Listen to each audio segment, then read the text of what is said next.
ಎಲ್ಲರಿಗೂ ನಮಸ್ಕಾರ. ಈ ದಿನ ನಾನು 31ರಿಂದ 35ರವರೆಗೆ ಶ್ಲೋಕಗಳನ್ನ ಹೇಳ್ತಾ ಇದ್ದೀನಿ.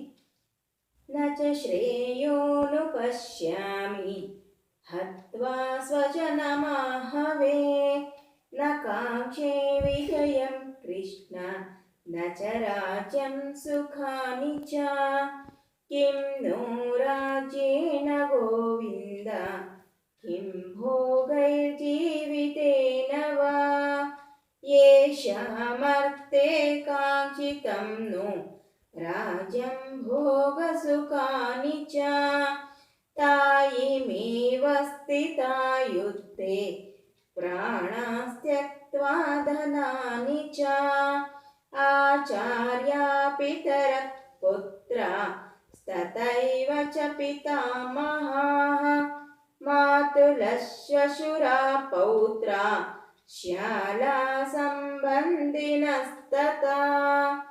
एतान्नाहन्तुमिच्छामि नतोऽपि मधुसूदन अपि त्रैलोक्यराज्यस्य हेतो किं नु मही कृते।